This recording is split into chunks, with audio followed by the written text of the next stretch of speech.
और आइए अब आपको बताते हैं कि आखिर वो कौन से 3 बिल थे जिनके लिए संसद का विशेष सत्र बुलाया गया। पहला, संविधान का 131वां संशोधन विधेयक 2026। इसमें लोकसभा सीटें 850 करने का प्रस्ताव है।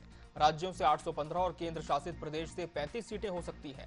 दूसरा बिल, परिसीमन संशोधन विधेयक 2026।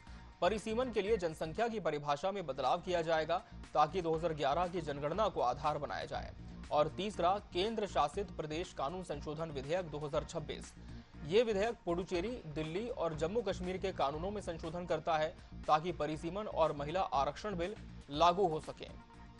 तो इन 3 बिलों पर लोकसभा में चर्चा होनी थी, लेकिन महिला आरक्षण बिल जिसे कि बहुमत से पारित होना था, मोदी सरकार का कहीं ना कहीं ये कहना भी था अगर ये बिल पारित होता है तो एक क्रांतिकारी बदलाव देखने को मिलेगा, और अगर नहीं होता है तो इसकी जिम्मेदारी सीधे तौर पर विपक्ष की होगी। लेकिन हुआ वही, विपक्ष के सांसदों ने पूरी तरह से इसके पक्ष में वोटिंग नहीं की, जिसके चलते ये बिल गिर गया। लोकसभा सीटें 850 करने का इसमें प्रस्ताव था।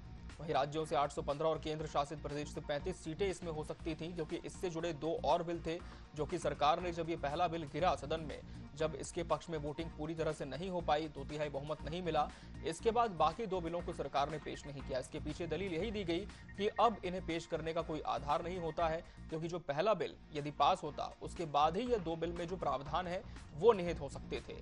लेकिन जो कि पहला बिल ही पास नहीं हुआ, इसलिए इसका कोई औचित्य नहीं रह जाता। तो परिसीमन और महिला आरक्षण बिल लागू नहीं हो पाए क्योंकि महिला आरक्षण बिल पास नहीं हो सका।